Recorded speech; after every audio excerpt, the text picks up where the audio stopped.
Welcome, watchers of the internet, to another dive back into the breach that is the ancient past of TV shows and media.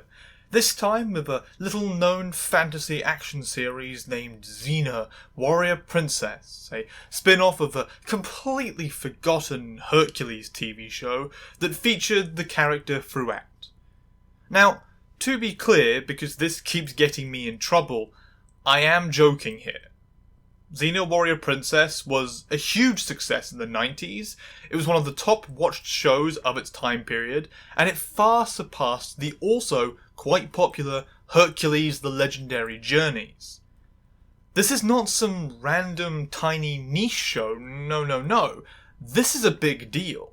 And an even bigger deal for it was what it represents, being a female-dominated action fantasy series at a time period when such a thing was almost never considered, with Lucy Lawless as Xena, the incredibly talented and badass warrior who seeks atonement for her past by being just a general hero, and her companion, Gabrielle, played by Renee O'Connor, who transforms from an uncertain and confident farm girl into another badass warrior woman as they travel across the fantasy setting of Greece.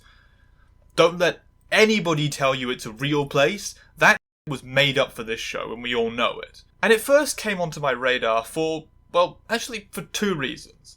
The first is that it's filmed in New Zealand.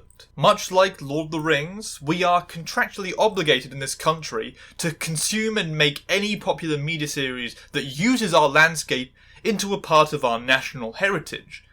But also, in a much more relevant to this current channel sense, I watched it because Xena and Gabrielle are lesbian as... And that's not hyperbole.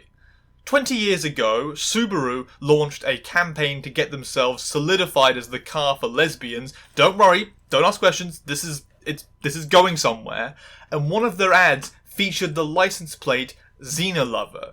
Because, well, Gabrielle and Xena have so much chemistry with one another, and actually do end up being a almost literal couple by the end, as stated by Lucy Lawless in an interview for Lesbian News in 2003. This show wasn't just a hyper-female-centric piece that gave women a dominant role and motivations beyond men, it was also pretty darn queer too.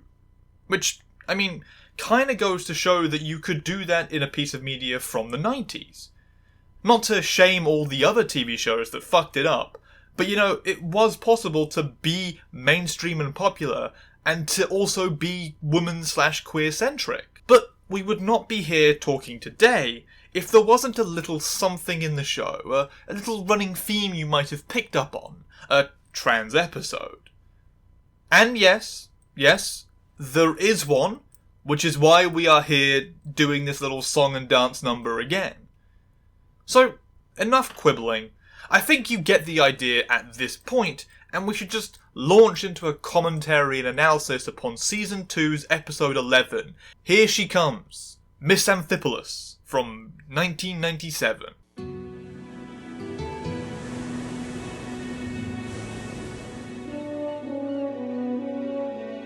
So our episode begins, where all good stories do, with two armed women walking along a beautiful beach, discussing the violent and horrific battle that happened here to establish peace once more, before they discover clams and talk about eating them for dinner. Okay, look, I'm not saying that this is anything, nor am I suggesting that this was included for that reason, but the most common slang term usage for clams is a specific kind of genitalia that might be somewhat relevant to this situation and our conception of Xena as a lesbian piece of media. Just something I wanted to mildly address with the knowledge that we have of how Xena is drenched in sapphic intent and illusion. Hey, look! Clams! Oh, yeah. There's lots of them, too. I know what I'm having for dinner. The passion. This kind of stuff absolutely feeds into that for the audience who watch this show and had their little gay hearts blessed to see characters they could relate to, like Willow and Tara from Buffy. Not explicit, but certainly far from hidden. But then, to interrupt our distractions, come scantily clad women, running and screaming from two guys who then proceed to get their asses kicked by Xena and Gabrielle with those aforementioned clams.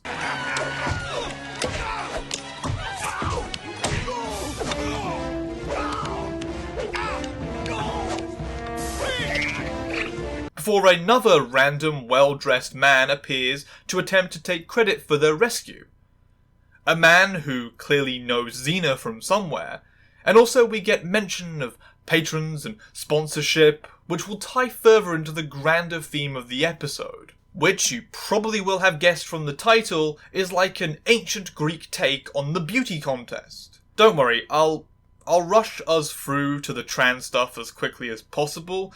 The main thing you need to get from these early scenes is that Xena got invited here by this dude on some false pretenses, and that she is mad because she doesn't want to watch a bunch of scantily clad bimbos when she would rather be fighting or some shit.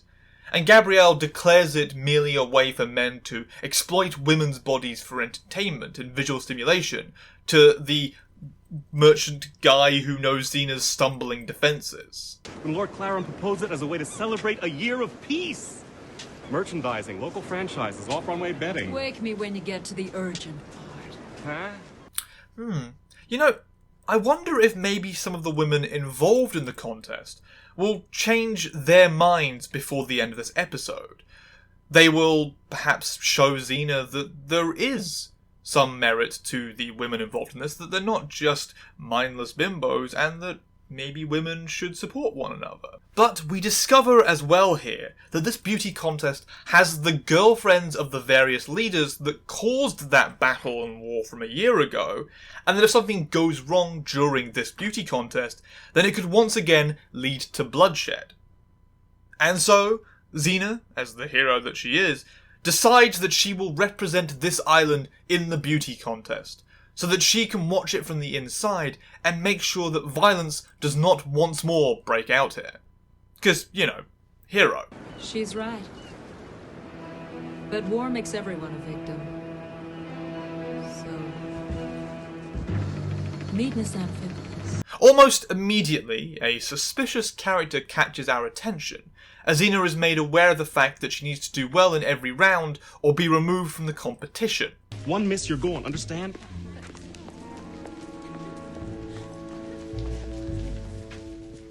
Now, certain people might recognise the character that is going to take centre stage of this analysis, that suspicious person there, and will leave discussion about the actor involved until after the presentation is over. Which is a lie. I'm going to probably get distracted and just start talking about them anyway during the analysis, but you get that by this point. And the episode just leaps right into the assassination attempts beginning, and Xena foiling them, and this guy, I knew his name. Sparphanos? Spanios. He's like, I just call him the sleazy merchant friend of Xena's and from the Hercules TV show as well. Serpanos? Stephanos. Starts with an S and ends with an os, I know that much. I could legitimately look it up right now to write a better script, but frankly, it just doesn't really matter to the essay we're making here, and I don't care. But anyway, this guy, he takes credit for the actions of Xena here.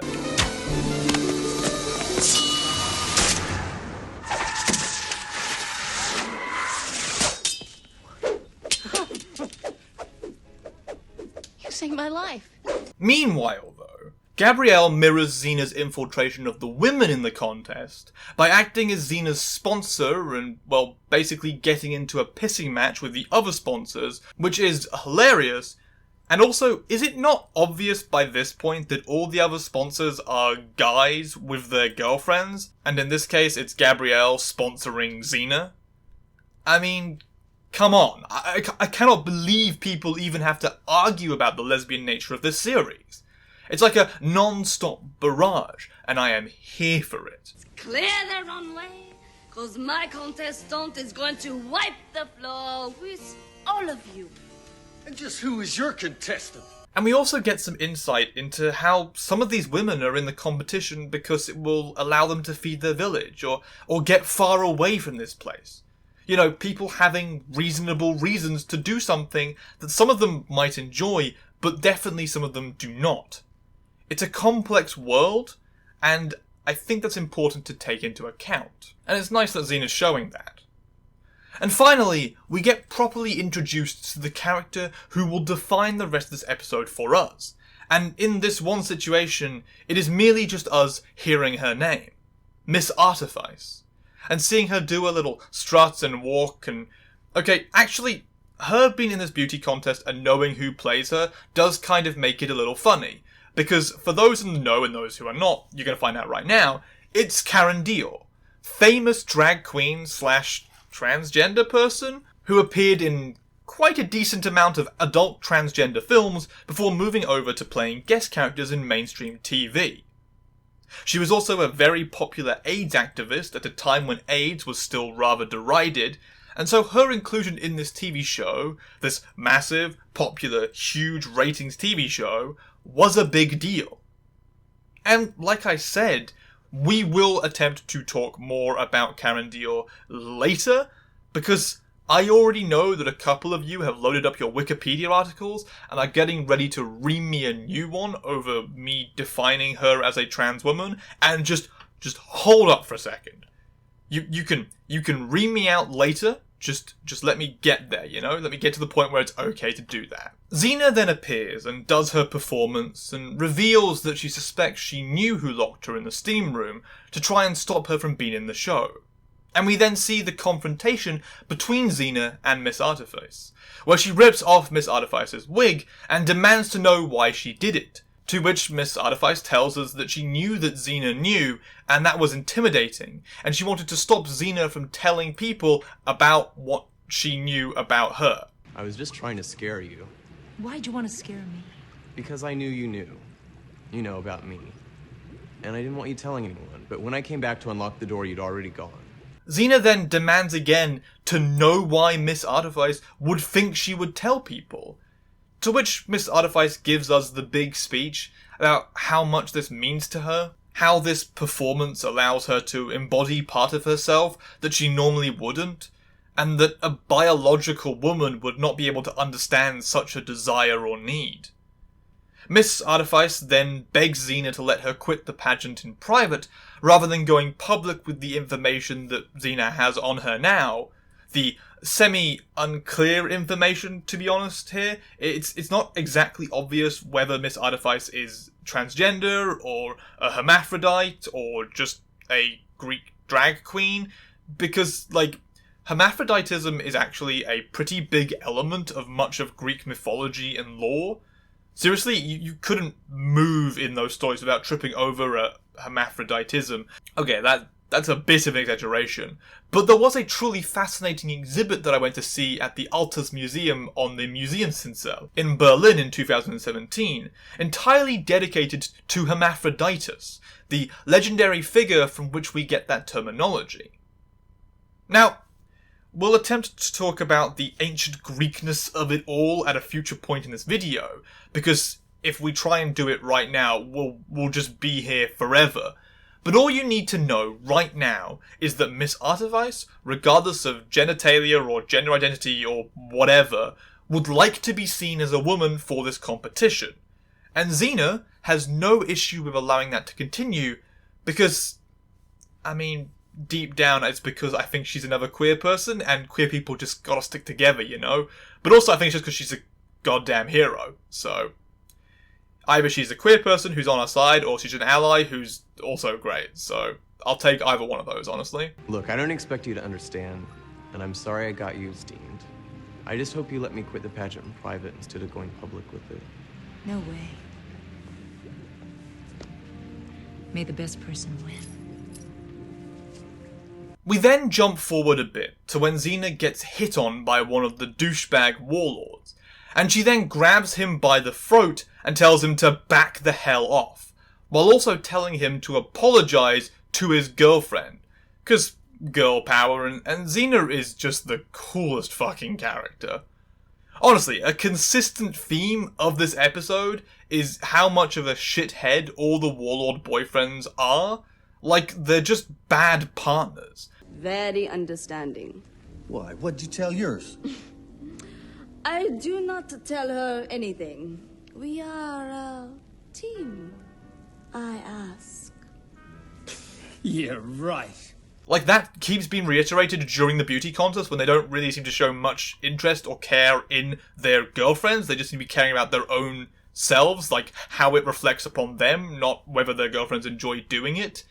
And suddenly, because I'm trying to get back on episode track here, the douchebag who hit on Xena from earlier stands up and declares that he recognises Xena and that her presence breaks the treaty, and a fight looks like it might break out because of this mercenary, Xena's, involvement, before Miss Artifice steps in and diffuses the situation wearing Xena's armour, because girls have to stick together. Have you picked up on the message yet? Doesn't matter if you're biological or not, the sisterhood is eternal and is for all of them, you know? So, that's cool as shit. Arrest her! Arrest the warrior princess! Honey, I'm no princess. I'm a queen. I like this show. It's pretty fun and the messages are really good. Even more so when you consider the time period and the contemporaries it was dealing with. There is also a fascinating line here about how Miss Artifice's favourite hobbies are horse riding and archery, which might not seem like a big deal to anybody, but both of those are major symbols of Artemis, the goddess of the hunt and wilderness, and who has quite a reputation amongst feminist mythology due to her stance as an independent free woman who, much like Xena, beats the shit out of men who overstep their boundaries around her. Although, in Artemis's case, what that mostly involved was either murdering them or turning them into stags and letting them be eaten by their own hunting dogs, a la Actaeon and Orion. Although Artemis also did some pretty horrible things to women too in the stories about her, but I guess the feminist literature just kind of ignores that aspect in favour of the more favourable one of her being a woman who don't need no man. Far more importantly to our current little video essay here, though, is Artemis's link to Cyprates, a young man who saw the goddess naked and was transformed into a woman by Artemis and invited to join her hunting entourage, as no man is allowed to see Artemis naked, the previous person who did it being Actaeon, the guy who got eaten by his own dogs from earlier. So, Cyprates getting turned into a woman is kind of the kind option, really.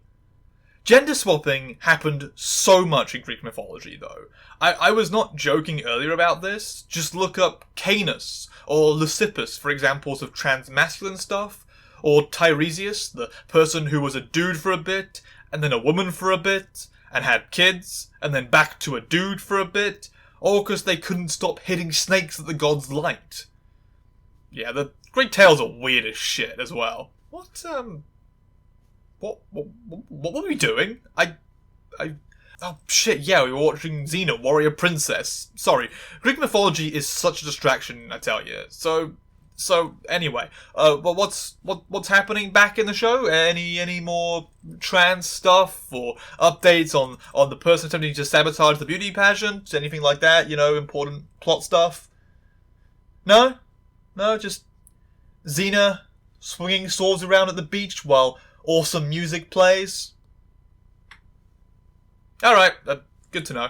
But beyond that, we get a few more scenes with the various girlfriends of the warlords. Stuff that tells us of how horrible the war has been, how hard it was on them, and the various places they came from, and that this beauty pageant was almost perfectly designed to attempt to get them and their sponsors, or boyfriends, although, as it becomes quite clear, these guys are about as good at being boyfriends as they are at running a state, apparently. But this pageant was almost set up like a trap. Miss Parnassus made a deal. If she wins, the Palatine will give her village extra food for this coming winter. For Miss Skiros. The war was so terrible. And the memories. She wants to get away, so she's using this pageant to do it. Meant to lure them in and then designed to incite them to war once more. Now, this doesn't put any suspicions on the guy you might be thinking it pushes suspicions on, which is Spanios? Sparios. Whatever the shady merchant guy's name is. Because he's kind of, well, firstly, he's like a consistent character who is always involved in some sort of shady thing, but he's never the bad guy himself. He's just like there for the money or there for the whatever he can get from it himself. Like, he's not bad, he's just like a little bit bad. And in this case, it's because he didn't set all this up. It's just his temporary bosses, Lord something or other. Look, the guys in this show barely have names, I swear. Chromian, I think? You know, it doesn't matter. The only people that matter are the women. But it also doesn't really matter, because we then get to watch Xena backflip multiple times onto the stage and push a contestant out of the way before proceeding to kick a snake in the funniest scene I have ever seen, while a big stone block drops on her.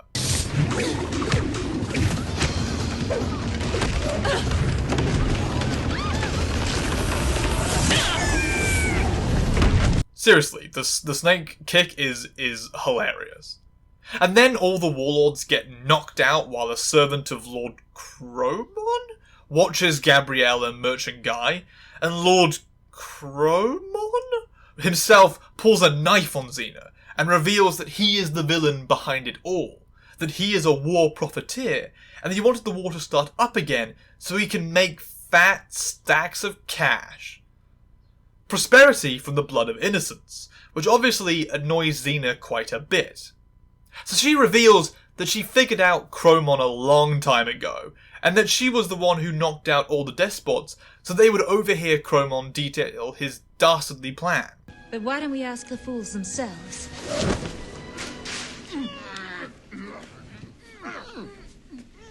But how did you... No, it was you? To which he proceeds to sexually harass her with a dagger, and then she proceeds to severely whip his ass. Artemis or Xena style. Okay. Are we having fun yet? We then get to the real big event. The revelation of who the winner of Miss Known World is going to be. And Xena arrives and tells Merchant Guy that she's pulled out of the pageant, and that she learnt a lot from the other contestants. Which is a shock to everybody, mostly the Merchant Guy, because she was supposed to be the winner. What with being such a scene stealer during the talent part.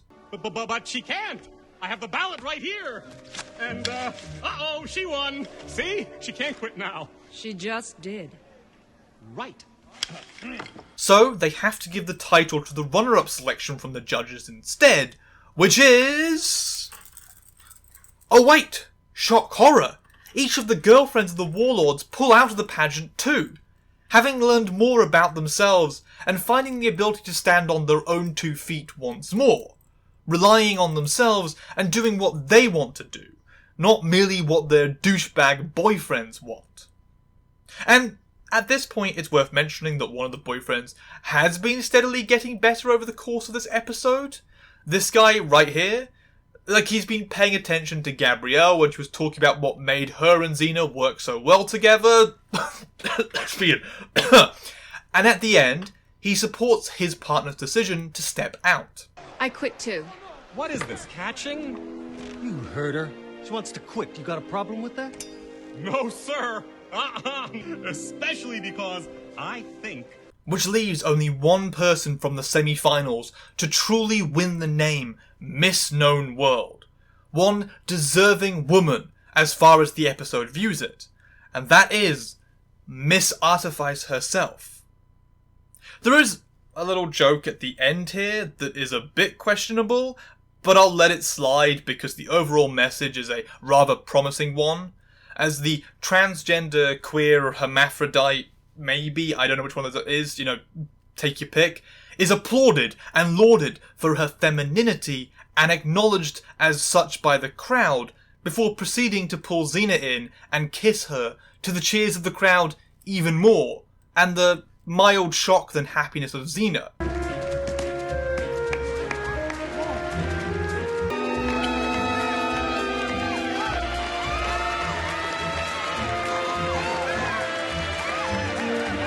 while Gabrielle watches on a little bit pissed off, you know, because they're a gay couple and all that jazz.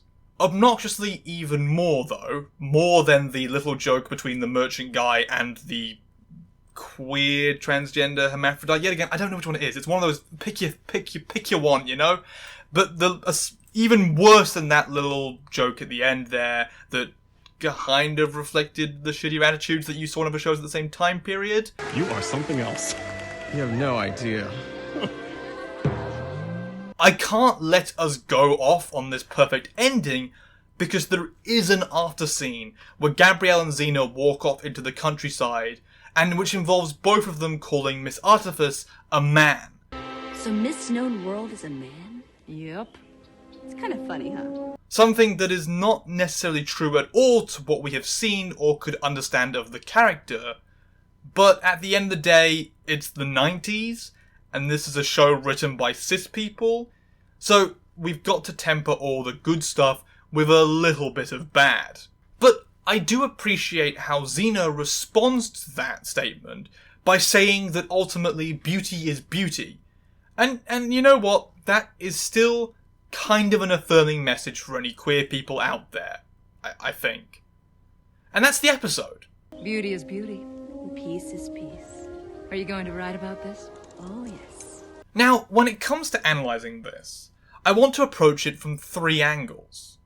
The first is going over some arguments that people might have against this being a trans episode or considered in such a light, because I want to counteract those before we get into the second part, which is talking about what exactly this episode brings to the table in regards to trans representation or trans identity. And finally, I want to just cover some bases on the Karen Dior and what it means to us as an audience thing in that regards. I think that should cover all our bases on what anyone would possibly want to hear or think or know about with this Xena Warrior Princess episode. So let's jump into the arguments that I could see people using for questioning whether this should be called a trans episode, like I did in the title and thumbnail. Am I just doing a hyperbole again to lure in viewers? Personally, this time, I don't think so.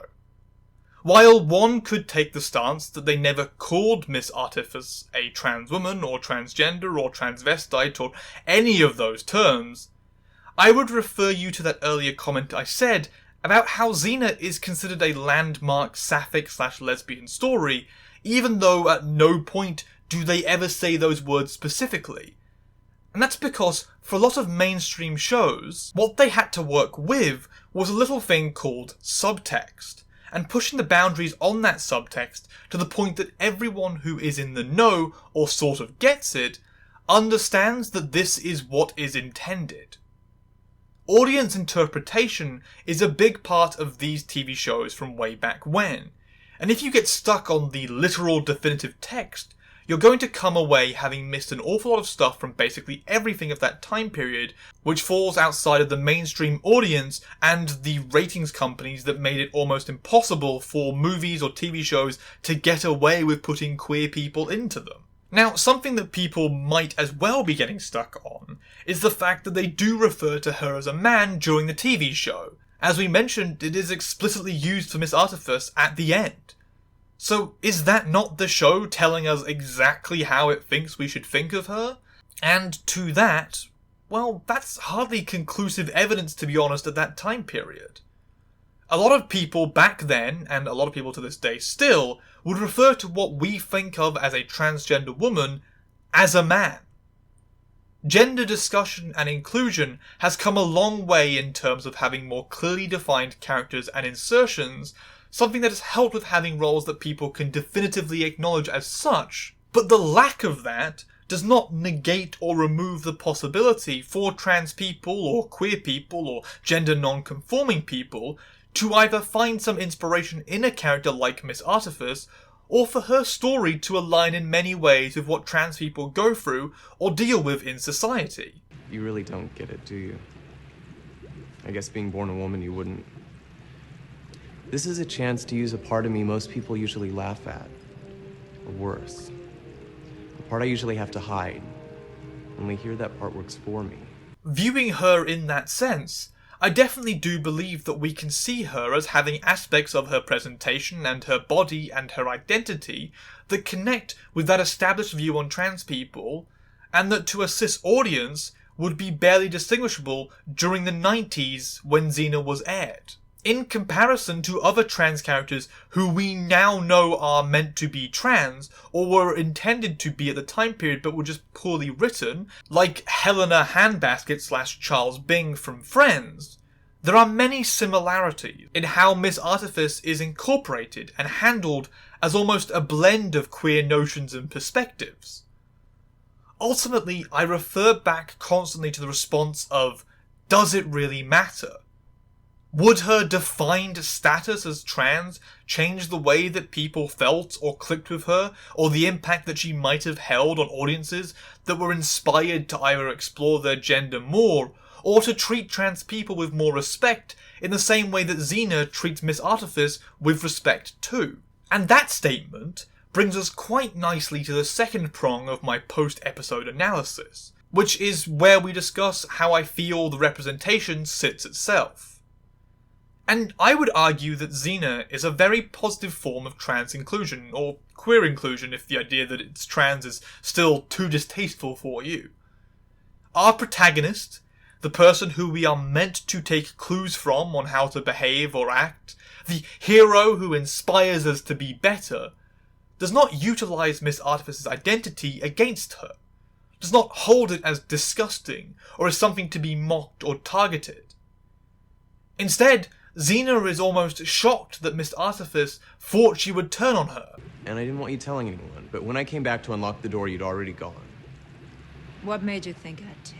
Shocked that Miss Artifice thinks she would reveal her secrets to the world. And Miss Artifice is shown as a capable and intelligent person whose decision to appear as a woman comes not from some mental illness or childhood trauma or other way to dismiss trans or queer individuals' expression, but instead as merely the best way for her to connect with a part of herself that only truly comes to life when she appears as this.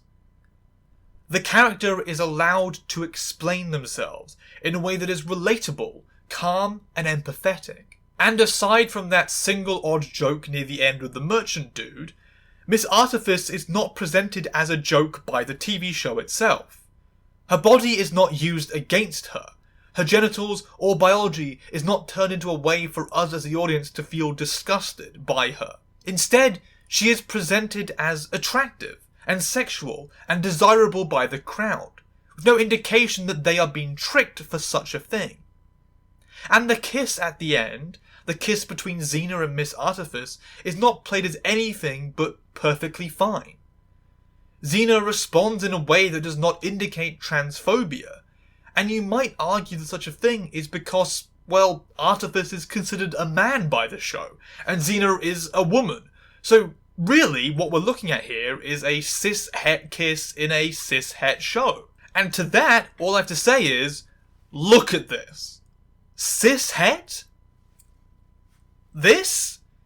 If you truly believe that, then do I have a lovely little bridge to sell you for the low price of giving me $1,000 on my Patreon. No, there is nothing cishet about this. Aside from some complexity around the language, some difficulty perhaps for those who struggle with subtext and desire open communication of identity, Xena does most things very well here.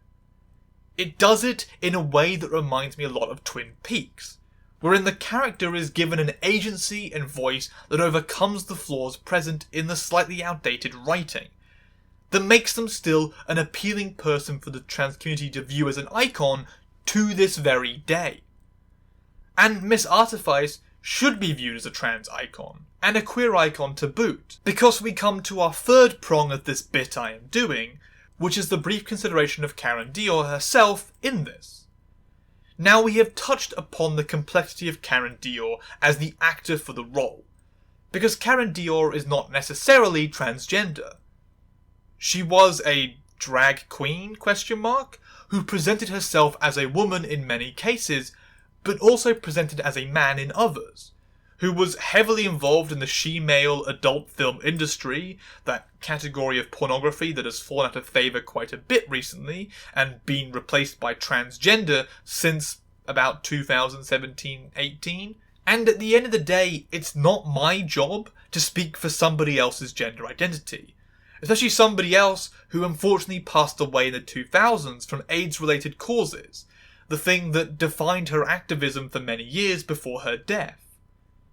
While she does have some interviews with magazines and an autobiography called Sleeping Under the Stars that goes over how she or he or they or I don't know had many encounters with and much experience in firstly the gay porn industry and later the she-male/bisexual porn industry, none of those, from what I've read, really go in depth in defining who she was. Was she just a drag queen who had surgeries and physical changes to fit into an industry and perception that she enjoyed?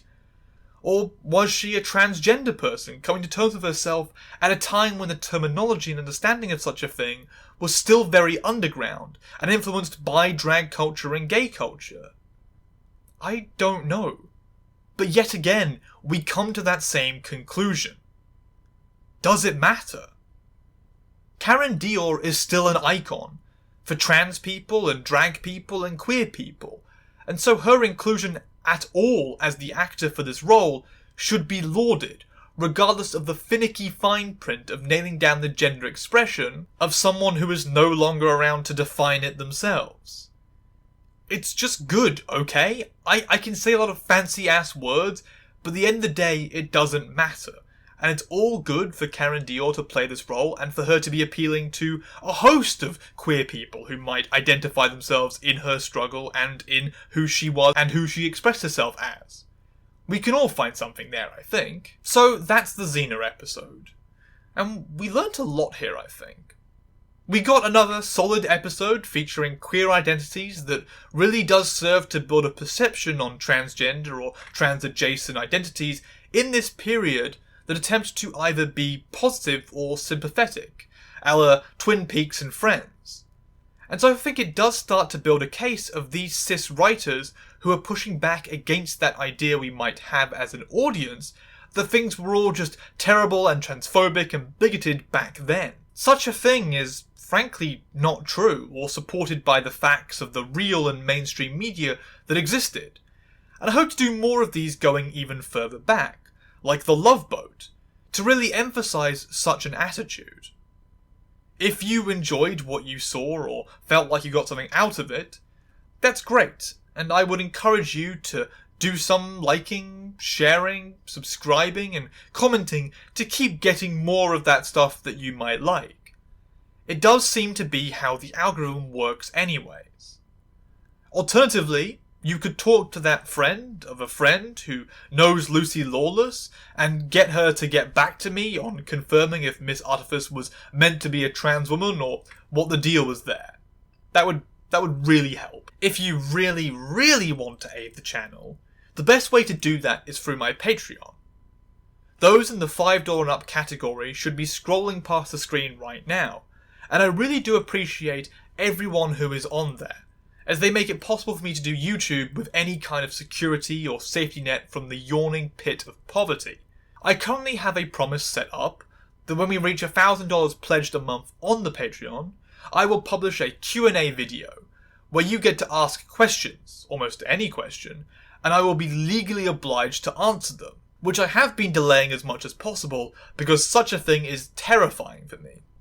I view this YouTube channel as I am merely a delivery service for information. I don't view it as, like, my channel as such, so weird to do a Q&A for what I think is the least interesting part of the channel. Me. Anyways, thank you for watching, and hope you have a great day.